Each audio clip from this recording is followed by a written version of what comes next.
അസുര തേജ. രചന ആലിയ സുൽത്താന. അവതരണം Shahul Malayil. Editing Faisal C Ennunjeri. പോവാണല്ലേ? എൻ്റെ ഉള്ളിലെ ഇഷ്ടമൊന്ന് കാണാതെ. മുറിയിലെ ജനലിൽ പിടിച്ച് പുറത്തെ തൊടിയിലേക്ക് നോക്കി ദേവി നിന്നു. പതിവ് പോലെ മൂങ്ങ ചില്ലയിലിരുന്ന് മൂളുന്നുണ്ട്. മഴയില്ല, എങ്കിലും നേർത്തൊരു തണുപ്പ് മേനിയെ പൊതിയുന്നുണ്ട്. ക്ലോക്കിൽ സമയം 8 കഴിഞ്ഞു. നിമിഷങ്ങൾ മാത്രം ബാക്കി. ഇനിയൊന്ന് കാണുമോ? മെനഞ്ഞുകൂട്ടിയ മോഹങ്ങളെല്ലാം താഴെയെറിഞ്ഞ് ചിതറിത്തെറിക്കുവോ? അച്ഛനില്ലാത്തതുകൊണ്ട് വലിയേട്ടൻ ദേവേട്ടൻ എത്തിയിട്ടില്ല. ദേവേട്ടൻ ആദ്യമുണ്ട് വീട്ടിൽ കാണുമായിരിക്കും. ആ ആളെ റെയിൽവേ സ്റ്റേഷൻ കൊണ്ടുവന്നാക്കാൻ പോകുന്നുണ്ടാവുമോ? ഒന്ന് കാണുമായിരുന്നു അവസാനമായിട്ടെങ്കിലും. എൻ്റെ പ്രണയമല്ലേ, ഇഷ്ടമല്ലേ? പവിയും അമ്മയും മുത്തശ്ശിയെല്ലാം കിടന്നിരുന്നു. മുറി അടച്ച് വെറുതെ ബാൽക്കണിയിലേക്ക് ഇറങ്ങി. നല്ല നിലാവുണ്ട്. ബോഗൻവില്ലേ പൂക്കൾക്ക് ഭംഗി കൂടിയതുപോലെ. രാജങ്കൽ കിടക്കുന്ന പുറത്തെ പത്തായക്കുടിയിൽ വിളക്കണഞ്ഞിട്ടുണ്ട്. അച്ഛനുണ്ടായിരുന്നെങ്കിൽ ഇപ്പോഴൊന്നും അത് കെടില്ല. അച്ഛനെ കാത്തി രാജങ്കൽ ഗേറ്റിനടുത്ത് തന്നെ ഉണ്ടാവും. ആദ്യേട്ടൻ്റെ വീട് വരെ ഒന്ന് പോവാൻ തോന്നി. ദൂരെ നിന്ന് ആ മുഖമൊന്ന് കണ്ടാൽ മതി. വീടിന് പുറകിലുള്ള നീണ്ട വയൽ കിടന്ന് വേണം പോവാൻ. ആരെങ്കിലും കണ്ടാൽ പിന്നെ പണിയാവും. പക്ഷെ പോവാതിരിക്കാനാവില്ല. ബാൽക്കണിയിലെ വാതിൽ ചാരി മുറിയിലേക്ക് നടന്നു. കിടക്കൽ കിടന്ന് ദുപ്പട്ടയെടുത്ത് ദാവണിക്ക് മുകളിൽ എടുത്തിട്ടു. കൽക്കി ചേച്ചിയുടെ മുറി അടഞ്ഞു കിടപ്പാണെന്ന് ഉറപ്പുവരുത്തി പിന്നാമ്പുറത്തൂടെ വയലിലേക്ക് ഇറങ്ങി. ഈ രാത്രി എന്ത് ധൈര്യത്തിലാണ് ഇറങ്ങി വന്നെന്നറിയില്ല. ആ മുഖം മറക്കാനാവുന്നില്ല. ഭയമുണ്ടെങ്കിലും വയൽ വരമ്പിലൂടെ വലിഞ്ഞു നടന്നു. ആദ്യേട്ടൻ്റെ വീടിന്റെ പത്തായപ്പുരക്കടുത്തെത്തി ഏന്തി വലിഞ്ഞ ആരെങ്കിലും ഉണ്ടോ എന്ന് നോക്കി. ഭയം കൊണ്ടാണോ എന്നറിയില്ല, ആകെ വിയർത്തുപോയിരുന്നു. ദേഹം വിറകൊള്ളുന്നുണ്ടായിരുന്നു. ആരെയും കാണാനില്ല. അകത്തുനിന്ന് ആരുടെയൊക്കെയോ ശബ്ദം കേൾക്കാം. ദേവേട്ടിനകത്തുണ്ട്. തിരിഞ്ഞിന്ന് വീടിന്റെ അടുക്കള ഭാഗത്തേക്ക് നീങ്ങാൻ നിന്നു. മുന്നിലൊരു രൂപം. പേടിച്ചൊച്ച വെക്കാൻ നിന്നു. എന്നിലേക്ക് ചേർന്ന് നിന്ന് ഒരു കൈ കൊണ്ട് എന്റെ വായ മൂടിയിരുന്നു. ദേവി. പുതുമയാർന്ന ഗന്ധം നാസികയിലേക്ക് തുളച്ചു കയറി. കാണാൻ കൊതിച്ച ആളിതാ മുന്നിൽ. ആ ശബ്ദം ഹൃദയം പെരുമ്പറ കൊട്ടി. എന്നോട് ചേർന്ന് നിൽപ്പാണ്. താനും നടൂ ഈ രാത്രിയുടെ. ദേവി എന്തു പറയും? ഇങ്ങനെ കാണുമെന്ന് പ്രതീക്ഷിച്ചതല്ല. ആ കൈകൾ എടുത്തു മാറ്റി എന്നിൽ നിന്നും ആൾ അകന്നു നിന്നു. അത് ഞാൻ. ദേവി നിന്ന് പരിങ്ങി. പറ, നീ എങ്ങനെ ഇവിടെ വന്ന്? ഞാൻ ദേവേട്ടന് കാണാഞ്ഞിട്ട്. അവൾ എങ്ങനെയൊക്കെയോ പറഞ്ഞൊപ്പിച്ചു. വിയർപ്പ് പൊടിഞ്ഞ മേൽച്ചുണ്ടിന് മുകളിലേക്ക് അവൻ്റെ നോട്ടം ചെന്നതും അവൻ പൊടുന്നതിനെ കണ്ണുകൾ മാറ്റി. വാ, എന്തായാലും വന്നല്ലേ? കയ്യിൽ പിടിച്ചകത്തേക്ക് കൊണ്ടുവന്ന് നിന്നവനവൾ തടഞ്ഞു. അയ്യോ വേണ്ട, ഞാൻ വന്ന ഏട്ടനറിയണ്ട. ശരി, എന്നാൽ വയലെടുക്കുന്നവർ കൂടെ വരാം. ഒറ്റക്ക് പോകണ്ടേ? നിങ്ങളവിടെ അന്വേഷിക്കില്ലേ? ഞാൻ കുളിക്കാറിയ തവായോ. അവളുടെ കൈകൾ അധികാരഭാഗത്തോടെ അവൻ കൈമുറുക്കി. നിലാവ് പെയ്യുന്നുണ്ടായിരുന്നു. നേർത്ത തണുപ്പുള്ളൊരു കാറ്റും. ആ ആളിൻ്റെ കൈയും പിടിച്ച് വയൽ വരമ്പിലൂടെ അങ്ങനെ നടന്നു. ഒന്ന് കാണാൻ മാത്രമേ ആഗ്രഹിച്ചുള്ളൂ. ഇപ്പതേ ഇയാൾക്കൊപ്പം. സന്തോഷം കൊണ്ട് അലതല്ലി ദേവിയുടെ മനസ്സ്. ദാവണിയുടെ പാവാട അല്പം ഉയർത്തിപ്പിടിച്ചാണ് നടപ്പ്. മഴ പെയ്ത് ചെളി നിറഞ്ഞ വയൽവരമ്പിൽ വഴുക്കി വീഴാൻ പോയതും ആ ആളുടെ കൈകൾ താങ്ങായെത്തി. അണിവയറിൽ അമർന്ന ആ കൈകൾ മേനിയിൽ കുളിര് കോരിയിട്ടു. ഹൃദയത്തിൽ നിന്ന് 2 കിളികൾ പുറത്തു വന്നു. ഞങ്ങൾക്ക് ചുറ്റും വട്ടമിട്ട് പറന്നു. സ്വപ്നം കണ്ടു തുടങ്ങിയപ്പോഴേക്കും കണ്ണുകൾ തമ്മിൽ ഇടഞ്ഞു. പരവേശം കൊണ്ട് ആ കണ്ണുകൾ ഓളം ചുറ്റി. എനിക്ക് ചിരി വന്നു. വീഴാൻ പോയപ്പോ കൈകൾ മാറ്റിക്കൊണ്ട് എന്നോടൊരു കുറ്റസമ്മതം. സാരില്ലാന്നേ. ഞാൻ കണ്ണു ചിമ്മി. ഇപ്പോഴാണ് ആ മുഖത്തെ വെപ്രാളം വിട്ടുമാറിയത്. വയലിന്റെ അറ്റത്തെത്തിയപ്പോൾ ആൾ നിന്നു. സന്തോഷങ്ങൾക്കുള്ളിൽ വീണ്ടും ഒരു നോവ് പടർന്നു. വീട്ടിലേക്ക് കയറാനായി. പോയിക്കോളൂ. വരമ്പിന്റെ ഒരു ഭാഗത്തേക്ക് നീങ്ങി ആള് പറഞ്ഞു. ഇനി വരുമോ ഞങ്ങളുടെ നാട് കാണാൻ? തിരിഞ്ഞെന്ന് ഞാൻ വീണ്ടും ചോദിച്ചു. ലജ്ജ തോന്നി. വായിൽ നിന്ന് വന്നുപോയതാണ്. ആ, എപ്പോഴെങ്കിലുമൊക്കെ വരും. ആള് ചിരിച്ചു. നിലാവിന്റെ വെട്ടത്തിൽ ആ ചിരി ഞാൻ ആവോളം കണ്ടു. മനസ്സിന്റെ ഒരു തട്ടിൽ ഞാനത് ആരും കാണാതെ ഒളിപ്പിച്ചു വെച്ചു. സമയമായിട്ടോ, ഇനി നിന്ന വണ്ടി പോവും, ഞാൻ ഇറങ്ങണേ. ആള് യാത്ര പറഞ്ഞു. എന്റെ കണ്ണ് നിറഞ്ഞു. 2 അടി വെച്ചുകൊണ്ട് ആള് പിന്നെ എന്നെ നോക്കി. ഞാൻ കൊതിയോടെ ആ വാക്കുകൾക്കായി കാതോർത്തു. ദേവി ഏട്ടനെ കാണാൻ വന്നു തന്നെയാണല്ലോ അല്ലേ? ചിരിയോടെയായിരുന്നു ചോദ്യം. അതിലൊരു ആക്കലില്ലേ? അതൊക്കെ കാര്യമായിട്ട് ചോദിച്ചതാവോ? ഞാൻ ആണെന്ന് തലയാട്ടി. ആള് വീണ്ടും ചിരിച്ചു. എന്നിട്ട് തിരിഞ്ഞു വയൽവരമ്പിലൂടെ നടന്നു നീങ്ങി. മുറിവ് പറ്റിയൊരു നീറ്റൽ നെഞ്ചിലാകെ ഇറുകി തുടങ്ങി. നിലാവ് മാഞ്ഞു. വാനം ഇരുണ്ടു. കാർമേഘം മൂടിയ പോലെ കണ്ണുകളും ഇരുണ്ടു. മുറിയിലെ കട്ടിലിൽ ചെന്ന് വെറുതെ കിടന്നു. ഉറക്കം വന്നില്ല. മനസ്സിലെ ആളിങ്ങനെ നിറഞ്ഞു നിന്നു. രാവിലെ എഴുന്നേറ്റപ്പോൾ പതിവ് പോലെ ഒരു ഉഷാറില്ല. കുളിക്കാനും കോളേജിൽ പോകാനും ഒന്നും. ജോൺ ഇന്നലെ നാട്ടിലേക്ക് മുടങ്ങിയമ്മേ. അവന് റെയിൽവേ സ്റ്റേഷൻ കൊണ്ടുവന്നാക്കിയത് ഞാനും ആദ്യം കൂടെയാണ്. ഡ്രസ്സ് എടുത്ത് താഴെ കുളപ്പുരയിലേക്ക് നടക്കുമ്പോൾ ദേവേട്ടൻ അടുക്കളയിൽ നിന്ന് അമ്മയോട് സംസാരിക്കുന്നത് കേൾക്കാമായിരുന്നു. ആ ആളിൻ്റെ ഗന്ധം ഇപ്പോഴും വിട്ടുപോയിട്ടില്ല. കയ്യിൽ ആ തണുപ്പ് പടരുന്നുണ്ട്. എന്നെങ്കിലും ഈ ദാവണിപ്പെണ്ണിനെ കാണാൻ വരുമായിരിക്കും അല്ലേ? അതോ മറന്നു കളയുമോ? അല്ലെങ്കിലും കുറച്ചു ദിവസം കണ്ടെന്ന് സംസാരിച്ചെന്ന് വെച്ച് ആരെങ്കിലും ഓർക്കുമോ? പറയായിരുന്നു ആ ആളെ കാണാമെന്നാണെന്നും ഇഷ്ടമാണെന്നും. എങ്കിലിങ്ങനെ ഒരുങ്ങേണ്ടി വരില്ലായിരുന്നു. ഓരോന്ന് ചിന്തിച്ചു കൂട്ടി ദേവി കുളിപ്പുരയിലേക്ക് കയറി. തണുത്ത വെള്ളം ദേഹത്ത് വീണിട്ടും ഹൃദയം നോവുകൊണ്ട് പൊള്ളുന്നുണ്ടായിരുന്നു. കൽപ്പടവിലിരിക്കുന്ന കുറച്ച് പേർക്കൊപ്പം മയൻ ഇരിക്കുന്ന കണ്ടു. അന്ന് കണ്ടിട്ട് പിന്നെ ഇപ്പോഴാണ് കാണുന്നത്. കോളേജിൽ നിന്ന് ഉച്ചവരെ ക്ലാസ് ഉണ്ടായിരുന്നുള്ളൂ. എന്നെ കണ്ടപാടെ ഇറങ്ങി വരുന്ന കണ്ടു. ദേവി ശ്രീരാമ കോളേജിലാണോ? അതെ. ഞാൻ ചിരിച്ചുകൊണ്ട് മറുപടി കൊടുത്തു. ഇന്ന് നേരത്തെ വിട്ടല്ലേ? ഞാൻ അച്ഛനെ കൂട്ടിക്കൊണ്ടുപോകുന്ന ഒരാഴ്ച ലീവുണ്ടേ, അതുവരെ അച്ഛൻ വീട്ടിൽ നിൽക്കട്ടെ. മയൻ ആവേശപൂർവ്വം സംസാരിക്കുന്നുണ്ടായിരുന്നു. എന്നിട്ട് മയൻ വീട്ടിൽ പോയോ? ഇല്ല, അച്ഛനോട് നിന്നോളാൻ പറഞ്ഞു. ഇങ്ങോട്ട് എത്തിക്കോളാന്ന് പറഞ്ഞെന്നേ. ആ, എന്നാ പോട്ടെ. ശരി, ഞാനാക്കണോ വീട്ടില്? അയ്യോ വേണ്ടെന്നേ, ഞാൻ പോയേക്കാം. ചിരിയോട് അവന് മറുപടി കൊടുത്ത് ബസ് സ്റ്റോപ്പിലേക്ക് കയറി നിന്നു. മയന് സന്തോഷം തോന്നി. അവന്റെ മനസ്സിൽ പൂമ്പാറ്റകൾ പിറവി കൊണ്ടു.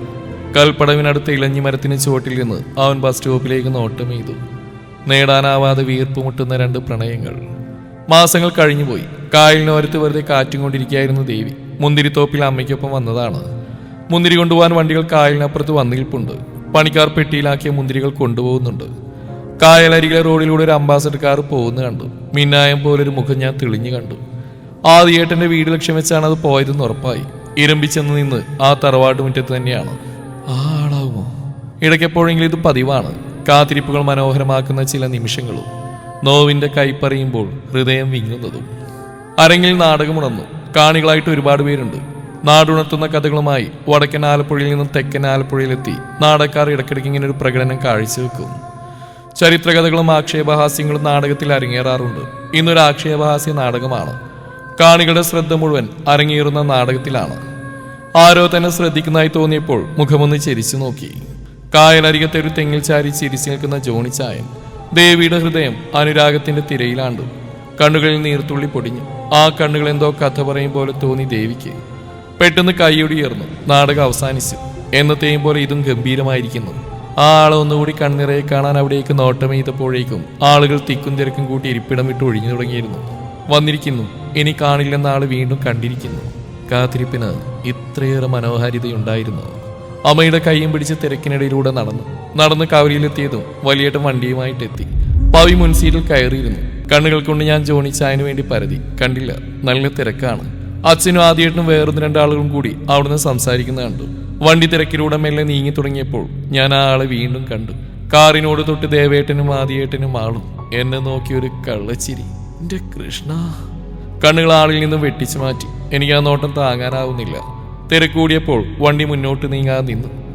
ആളാ വണ്ടിയുടെ ഡോറിലേക്ക് ചാരി നിന്നും നെഞ്ചിലൊരു അമ്പ് വന്ന് തറച്ച പോലെ ഒരു നിമിഷം തരിച്ചുപോയി. ഒരു ഡോറിനപ്പുറത്ത് ദേവിയുടെ മാത്രം പ്രണയം. ദേവിയുടെ ആത്മാവിന്റെ ആഴങ്ങളിലേക്ക് പടർന്നു കയറിയതൊന്ന്. പിറ്റേന്ന് കാലത്ത് തന്നെ മുറ്റത്ത് വണ്ടികൾ നിരന്നു. ആദ്യേട്ടനും ഫാമിലിയും ജോച്ചായനും ഫാമിലിയും എല്ലാവരും ഉണ്ട്. ഇനി 2 നാൾ ഇവിടെ ഉത്സവം തന്നെയാവും. രാജെങ്കിൽ പത്തായപ്പുരയിലെ 2-3 ആളുകളെയും കൂട്ടി സാധനങ്ങൾ വാങ്ങാൻ ഇറങ്ങി. ധൃതിയിൽ നടുമുറ്റത്തേക്ക് നടന്നു. എല്ലാവരും ഉണ്ട്. ആളെ കാണാനില്ല. ദേവേട്ടനോ ആദ്യേട്ടനൊന്നും അവിടെ ഇല്ല. തിരിഞ്ഞടക്കുമ്പോൾ പവി അടുത്തേക്ക് വന്നു. ചേച്ചി, അവിടെ എല്ലാവരും കവലിലേക്ക് പോകുന്നുണ്ട്. ചേച്ചി വരുന്നുണ്ടോ? ഇല്ല മോളെ, ഞാൻ വരുന്നില്ല. ചേച്ചിയോട് ചേച്ചി എന്നെ വേണം പറയാൻ. ഇപ്പോഴും കൊച്ചു പിള്ളേരെ പോലെ അമ്മയുടെ സാരി തുമ്പില്ല. അവിടെ എൽസി ചേച്ചിയും കത്രീൻ ചേച്ചിയും ഗൗരി ചേച്ചിയൊക്കെ ഉണ്ട്. പവി പിണങ്ങിപ്പോയി.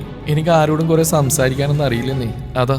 ദേവിയെ, മഴ വരുന്നുണ്ടെന്ന് തോന്നുന്നു. നീ പുറകിൽ അയിൽ നിന്നിട്ട തുണികളൊക്കെ ഒന്ന് എടുത്തുകൊണ്ട് വന്നേ, അമ്മ വിളിച്ചു പറഞ്ഞു. മുറിയിലേക്ക് പോവാതെ നേരെ പുറകുവശത്തേക്ക് നടന്നു. പുറകിലെ ചായപ്പിനടുത്ത് 3 പേരും കൂടെ നല്ല വെള്ളടിയിലാണ്. ആഹാ, ഇതാണല്ലേ പരിപാടി. ദേവി ശബ്ദം വെക്കാതെ കാലിലെ കൊലുസിനെ അടക്കി പിടിച്ച് ദേവന്റെ പുറകിൽ പോയി നിന്നു. ജോൺ ആദ്യം അവളെ കണ്ടപ്പോൾ ചിരി നിർത്തി. ദേവ് കുഴഞ്ഞ മട്ടിൽ അപ്പോഴെന്തൊക്കെയോ പറഞ്ഞ് ചിരിക്കുകയായിരുന്നു. ദേവന്റെ ചെവിയിൽ ഒരു പിടി വീണപ്പോഴാണ് അവൻ ആ കൈയിന്റെ ഉടമയെ തേടി പോയത്. ദേവി മോളോ? ഞാൻ തന്നെയാ. ഇടുപ്പിൽ കൈവച്ച് അവൾ അവനെ കൂർപ്പിച്ച് നോക്കിയിട്ട് പറഞ്ഞു. പറയല്ലേ? അവൻ കെഞ്ചി. അവൾക്ക് ചിരി വന്നു. പകരം എന്ത് തരും? നിനക്ക് കടൽ മിഠായി മേടിച്ചു തരാം. അങ്ങനെയാണ്, ഞാൻ പറയില്ല. ദേവി ആ നിമിഷങ്ങളിലൊക്കെയും ജോണിലേക്ക് നോട്ടം ചെല്ലാതിരിക്കാൻ കണ്ണുകളെ പിടിച്ചു കെട്ടിയിരുന്നു. ആദ്യം ജോൺ അവരുടെ സംസാരം ആസ്വദിച്ച് നോക്കിയിരുന്നു. അയലിലെ തുണിയെടുത്ത് കഴിഞ്ഞപ്പോഴേക്കും മഴ ചാറി തുടങ്ങി. പുറകുവശത്തിരുന്ന 3 പേര് അകത്തേക്ക് കയറിപ്പോകുന്ന കണ്ടു. സന്ധ്യ മയങ്ങിയിരുന്നു. തെക്കേക്കുന്ന മൈതാനത്തിൽ നിന്ന് ഫുട്ബോൾ പിള്ളേരുടെ കൂക്കുവിളികൾ ഉയർന്നു കേൾക്കുന്നുണ്ട്. തുണികൾ കയ്യിലും പിടിച്ച് അടുക്കളയിലേക്ക് കയറി. കൽക്കി ചേച്ചിക്കൊപ്പം വിരുന്നുകാരും മുത്തശ്ശിയും അമ്മയും എല്ലാം പലഹാരം ഉണ്ടാക്കുന്ന ഭാഗത്താണ്. അമ്മ കൊണ്ടുവന്ന താരത്തിൽ നിന്ന് കൈയിട്ട് വാരി 1-2 ഉണ്ണിയപ്പം ഞാൻ കൈക്കിലാക്കി. ഈ പെണ്ണ്! അമ്മ ഞാനത് എടുത്തപ്പോൾ കയ്യിനൊരു കൊട്ടും തന്നു. അത് മേടിച്ച് ഉണ്ണിയപ്പം കിട്ടിയ ആത്മസംതൃപ്തിയോടെ ഞാൻ മുറിയിലേക്ക് നടന്നു. രാത്രിയിൽ മഴ തോർന്ന തണുപ്പും ആസ്വദിച്ച് നിൽക്കാൻ വേണ്ടി മുകളിലെ തുറസായ ഭാഗത്തേക്ക് ചെല്ലുമ്പോൾ അവിടെ അതാ ജോണിച്ചായൻ. കൈകൾ മാറിൽ പിണച്ചിട്ടി നിൽപ്പാണ് ആള്. എന്തേ, ദേവിക്ക് ഉറക്കം വന്നില്ലേ? ഏട്ടൻ അന്വേഷിച്ചു വന്നാണോ?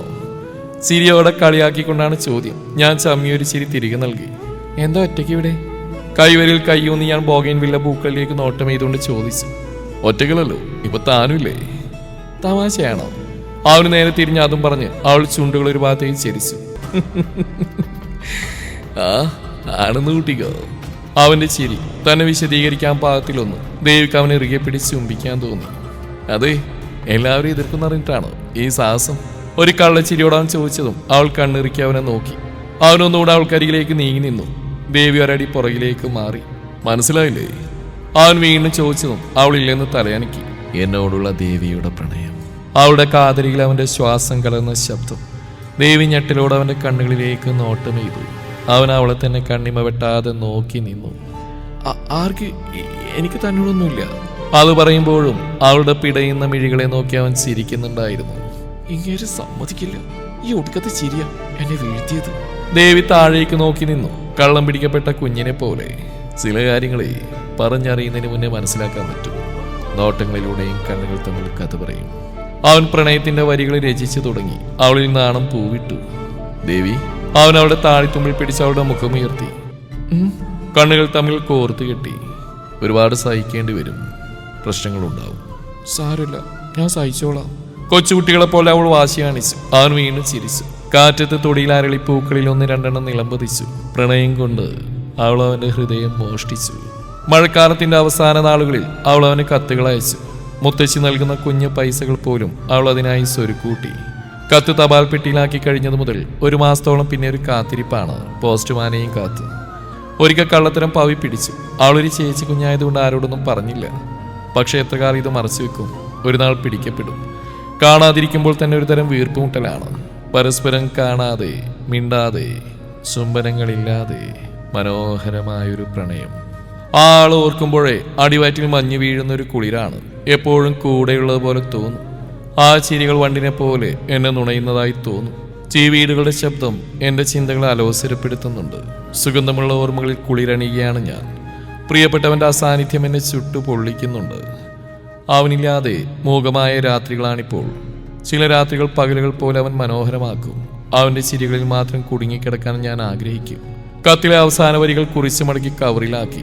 തൊടിയിലേക്ക് ഇറങ്ങി കുറച്ച് ബോഗൻ വില്ല പൂക്കൾ പറിച്ച് അതിന് മുകളിൽ വെച്ചു. തന്റെ പ്രാണന് മാത്രം. ഇനി ഇത് പവിയുടെ കൈകളിൽ എത്തിക്കണം. മുറ്റത്തും കയറി അകത്ത് നീണ്ട വരാന്തയിൽ ചമ്രം പടിഞ്ഞിരുന്ന് ആ ആളെ കിനാവ് കണ്ടുകൊണ്ട് ദിവസങ്ങൾ ശരവേഗത്തിൽ ഓടി മറഞ്ഞു. ഒരു വർഷം കഴിഞ്ഞു പോയതേ അറിഞ്ഞില്ല. PG കഴിഞ്ഞ് ദേവേട്ടനാച്ചൻ കോയമ്പത്തൂരിലേക്ക് തുടർപഠനത്തിനായിട്ട് അയച്ചു. ആദ്യേട്ടനും ജോണിച്ചാനും ഡൽഹിയിലേക്ക് പോവുകയാണെന്ന് കഴിഞ്ഞ കത്തിൽ അറിയിച്ചിരുന്നു. എന്തോ അതോർക്കുമ്പോൾ സങ്കടം തികട്ടി വരുന്നുണ്ട്. ഡൽഹിയിലേക്ക് തിരിച്ചിട്ട് മാസങ്ങൾ കഴിഞ്ഞു. ഇതുവരെ ഒരു കത്തോ ഒരു ലാൻഡ് ഫോൺ കോളോ വന്നിട്ടില്ല. പോസ്റ്റ്മാൻ വരുന്ന ഓരോ ദിവസങ്ങളിൽ നിരാശയോടെ കാത്തിരിക്കും. ഇതെന്താ ചേച്ചി ഇതുവരെ ഒരുങ്ങിയില്ലേ? പവിയാണ്. എല്ലാവരും കൂടി ഒരു കല്യാണത്തിന് പോവുകയാണ്. ആദ്യേട്ടന്റെ ഫാമിലി കൂടെയുണ്ട്. എവിടേക്കാണെന്നൊന്നും ഞാൻ ചോദിച്ചിട്ടില്ല. എനിക്കെന്തോ ഒന്നിനും തോന്നുന്നില്ല. ഇപ്പൊ കഴിയും പെണ്ണെ. അവളൊന്ന് കവിളിലൊന്ന് പിച്ചിക്കൊണ്ട് മുറിക്കകത്തേക്ക് കയറി. ഇളം പച്ച ധാവണിയും അതിലേക്ക് ചേർന്നൊരു ദുപ്പട്ടയും എടുത്തിട്ടു. കണ്ണെഴുതിയെന്ന് അറിയിക്കാൻ വേണ്ടി ഒന്ന് വരഞ്ഞു. കഴിഞ്ഞ ഉത്സവത്തിന് വലിയേട്ടം വാങ്ങി തന്ന കുപ്പിവെള്ളം എടുത്തിട്ടു. കറുത്തൊരു കുഞ്ഞു പൊട്ട് നെറ്റിയിൽ കുത്തി. കണ്ണാടിക്കുമ്പിൽ നിന്ന് ഒന്നുകൂടെ തിരിഞ്ഞു. പിന്നെ പുറത്തേക്ക് നടന്നു. മുറ്റത്ത് കാറുകൾ നിരന്നിട്ടുണ്ട്. രണ്ടെണ്ണം ആദ്യേട്ടന്റെ വീട്ടിലെയാണ്. ഗൗരിയും പവിയും ഒരു കാറിൽ കയറിയിരിപ്പുണ്ട്. ഞാൻ പിന്നെ അമ്മയുടെ കൂടെ കയറി. വലിയേട്ടനും മുത്തശ്ശനും ഞങ്ങൾക്കൊപ്പമായിരുന്നു. റോഡിലെ തിരക്കുകൾക്കിടയിലൂടെ മെല്ലെ വണ്ടികൾ മുന്നോട്ട് നീങ്ങി. രാത്രിയിലെ നേരിയ തെരുവിളക്കളുടെ വെട്ടത്തിൽ ചുറ്റും കാണാം. രാവിലെ ഒറ്റപ്പെട്ട യാത്രയാണ്. എറണാകുളം കഴിഞ്ഞ് ബോർഡിലെത്തിയപ്പോഴാണ് വലിയേട്ടന്റെ വായിൽ നിന്ന് കൊച്ചിയിലേക്കാണ് യാത്ര എന്ന് മനസ്സിലായത്. കൊച്ചി എന്ന് എഴുതി വെച്ച ഓരോ കടകളിലെ ബോർഡിലേക്കും ഞാൻ കണ്ണുകൾ ഓടിച്ചു. ഹൃദയം വല്ലാതെ മിടിക്കുന്ന പോലെ. അന്ന് ആ രാത്രി നിലാവ് പൊഴിഞ്ഞു. ഒരുവളുടെ പ്രണയം തുളുമ്പി തൂവി ഹൃദയത്തിന്റെ പടിവാതിൽ കടന്ന് പുറത്തേക്ക് ഒഴുകി. അരഭിത്തിയിൽ തന്റെ പ്രണയിനിയെയും കാത്ത് അവൻ ഇരിപ്പുണ്ടായിരുന്നു. മിന്നുന്ന നക്ഷത്രങ്ങളെ നോക്കി പുഞ്ചിരിച്ചുകൊണ്ട്. അലങ്കരിച്ചൊരുക്കിയ ഒരു തറവാട് മുറ്റത്ത് വണ്ടികൾ ചെന്ന് നിന്നു. ദേവിയുടെ കണ്ണുകൾ ചുറ്റും ഓടി നടന്നു. കത്രീന ഓടി വരുന്ന കണ്ടപ്പോഴാണ് വന്നത്. ജോണിച്ചായന്റെ വീട്ടിലാണെന്ന് ഉറപ്പായത്. ദേ നിന്റെ പെണ്ണ് വന്നേന്ന് തോന്നുട്ടോ ജോണേ. കിളിവാതിൽ ചാരിന്ന് ആദ്യം അവനെ കളിയാക്കി. ആദ്യോട് മാത്രമേ പറഞ്ഞിട്ടുള്ളൂ. ജോൺ പതിയൊന്ന് ചിരിച്ചു കൊടുത്തു. എൽസയുടെ കല്യാണമാണ്. അതിന് 2 ദിവസം മുന്നേ കോയമ്പത്തൂരിൽ എത്തിയതാണ് ജോൺ. ആദ്യം ഇന്നലെയാണ് കൊച്ചിയിലെത്തിയത്. അവരെ സ്വീകരിക്കാനായി എബ്രഹാം അന്നമ്മച്ചിയും തിടുക്കത്തിൽ പുറത്തേക്ക് വന്നു. യാത്രയ്ക്ക് സുഖമായിരുന്നു വിശ്വ? എബ്രഹാം വിശ്വ വന്ന് കെട്ടിപ്പിടിച്ചോണ്ട് ചോദിച്ചു.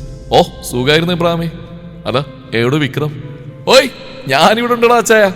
വിക്രം അങ്ങോട്ട് ചിരിച്ചുകൊണ്ട് വന്നു. ദേവി അവരുടെ സ്നേഹം നോക്കി നിന്നു. എല്ലാം അറിഞ്ഞു കഴിയുമ്പോൾ ഈ സ്നേഹത്തിന് വിള്ളലേൽക്കുമോ? കുമിഞ്ഞുകൂടിയ ചോദ്യങ്ങൾ അവളുടെ മനസ്സിനെ അലട്ടി തുടങ്ങി. എല്ലാവരും കൂടെ അകത്തേക്ക് നടന്നു. ആ ഒരാൾക്ക് വേണ്ടിയുള്ള തെരച്ചിലായിരുന്നു കണ്ണുകൾ. തിരക്കായിരുന്നു എല്ലായിടത്തും. അമ്മയുടെ അടുത്തു നിന്നും മാറി നടന്നു. ആരൊക്കെയോ അവിടെ ഇവിടെ നിന്ന് സംസാരിക്കുന്നുണ്ട്. അവ്യക്തമായി എന്തെല്ലാമോ ചെവിക്കുള്ളിലൂടെ അരിച്ചു കയറി. മുകളിലെ നിലയിലേക്ക് വെറുതെ കയറി നടന്നു. ആകെ ഒരു മുഷിപ്പ്. പവി വന്നപാടെ കലവില കൂട്ടി കത്രീനക്കൊപ്പം കൂടിയിട്ടുണ്ട്. അവർ കുറച്ച് പിള്ളേർ കൂടി കാര്യമായ ചർച്ചയിലാണ്. നീണ്ട വരാന്ത പോലെയാണ് മുകളിലെ നില. അവിടെ ഒരുപാട് മുറികളുണ്ട്. കണ്ണുകൾ വെറുതെ ചലിച്ചപ്പോൾ ആദിയേട്ടനെ കണ്ടു. പുറത്തേക്ക് നോക്കി ആരോടോ സംസാരിക്കുന്നുണ്ട്. തീർച്ചയായിട്ടും അത് ജോണിച്ചായനാവും. കാലുകൾക്ക് വേഗത കയറി. ദേവിയെ മടുത്ത് കാണൂ. അതാവുമോ കത്തുകളൊന്നും അയക്കാതിരുന്നേ. ഹൃദയത്തിന് വല്ലാത്തൊരു ഭാരം അനുഭവപ്പെട്ടു. അയാളോടുള്ള പ്രണയത്തിന്റെ വീർപ്പുമുട്ടൽ. ആ ആരിത് ദേവിയോ? ആദിയുടെ ശബ്ദം കേട്ടതും ജോണിന്റെ കണ്ണുകൾ പൊടുന്നതിന് അവളിലേക്ക് ചലിച്ചു. അപ്പൊ നിങ്ങൾ സംസാരിച്ചിരിക്കുക, ഞാനിപ്പോ വരാം.